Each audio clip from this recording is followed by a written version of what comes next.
Donald Trump and Elon Musk's phony war with Starmer over U.S. election interference. Donald Trump and Elon Musk have been accused of launching a phony war on Sir Keir Starmer and Labour as an attention-grabbing exercise as the former president struggles in his bid to return to the White House. Former Labour ministers are among the critics of the tech billionaire and ex-president, who appear to be laying the groundwork for a claim of cheating in the election if Mr. Trump loses on the 5th of November. But even sources close to the Trump camp have told The Independent the claims of interference being made against Labour are not being taken seriously at all, and they have warned it will lead to questions about Nigel Farage's role as a Trump campaign cheerleader. The row broke out as Mr. Musk declared war on a campaign group linked to the heart of Sir Keir's government. The tech billionaire accused the Center for Countering Digital Hate, CCDH, founded by Sir Keir's Chief of Staff Morgan McSweeney, of violating U.S. criminal statutes against foreign interference in elections.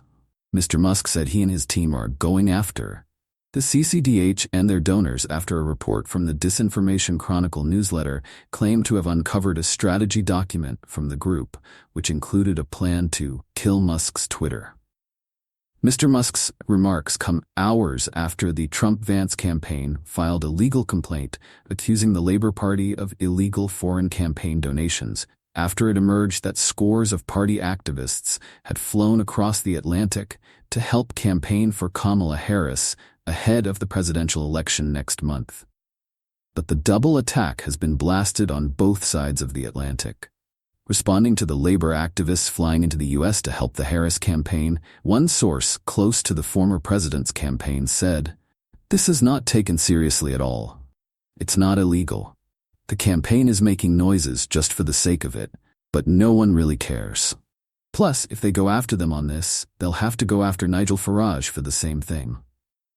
Former Labour cabinet minister Ben Bradshaw told The Independent, "This is a political stunt from the Trump campaign, and I am amazed the UK media are taking it seriously. People across politics have always helped out in their sister party campaigns as volunteers. It's a complete non-story." A Tory ex-foreign secretary described the whole row as ridiculous, adding, "It is more about domestic U.S. politics, accusing the Democrats of having to look for foreign support. Ridiculous. But that is Trump." Former International Development Minister Lord George Faulks described it as a phony war. He added, "It is a long tradition that members help sister parties, and the Tories also do this. What is unusual is that party leaders like Nigel Farage get paid flights to the U.S. in direct support of one candidate."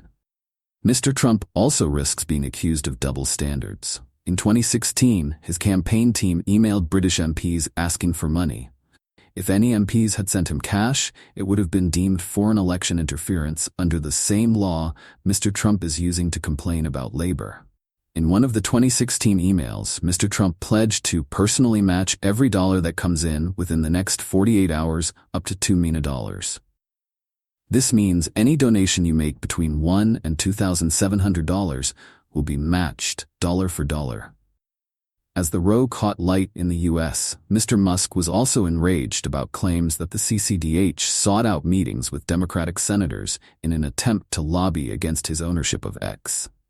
The organization was founded by Mr. McSweeney, who was appointed as Sir Keir's Chief of Staff earlier this month, but he hasn't been involved since 2020. In response to the news, the Prime Minister insisted that he has a good relationship with the former president, and any members of his party were in the U.S. on an entirely voluntary basis, similar to previous elections. "That's what they've done in previous elections, is what they're doing in this election. And that's really straightforward," he told reporters as he traveled to Samoa for a meeting of Commonwealth leaders. But the row has already seen a Labour Women's Network event supporting Vice President Harris, apparently cancelled after it was due to be addressed by Scotland Office Minister Kirsty McNeil. Sources in the Trump-Vance campaign have already suggested that the intervention could be part of wider legal action if they lose to Ms. Harris on 5th of November. One source at a right-wing think tank in Washington, linked to the Trump campaign, told The Independent, "It is an incredibly foolish move on the part of Labour, and hugely damaging to the special relationship. The Trump campaign complaint cited a Daily Telegraph report suggesting Mr. McSweeney and Matthew Doyle, Sir Keir's director of communications, attended a convention in Chicago and met with Ms. Harris's campaign team. The complaint also cited a now-deleted LinkedIn post from Sophia Patel, head of operations at the Labour Party, who wrote that nearly 100 current and former Labour Party staff would be traveling to the U.S. to help elect Ms. Harris. Mr. Trump's lawyers argue such support amounts to contributions from foreign actors in violation of U.S. campaign finance laws. However, there is no evidence that the Labour Party has made any financial contributions to the Democrat campaign. Previous campaigns have also seen Labour members go to help the Democrats in America, and Tories help their sister party, the Republicans. Pressed on whether any Labour help for the Harris-Walz campaign could jeopardize UK-US ties if Mr. Trump wins, Sir Keir said, no. Sir Keir met Mr. Trump for the first time last month on the sidelines of the UN General Assembly in New York, where the pair shared a 2-hour dinner. Mr. Musk, meanwhile, has been locked in a long-running feud with the CCDH, with the tech billionaire last year bringing a lawsuit against the campaign group, seeking to blame it for tens of millions of dollars in lost advertising revenue after the nonprofit reported on hate speech and misinformation on X. But the case was dismissed by a federal judge in March 2024, with a CCDH spokesperson saying, CCDH's research held up a mirror to Elon Musk's increasingly toxic and ugly platform, and rather than do the right thing and tackle the hate and lies disfiguring X, Mr. Musk chose instead to sue the mirror.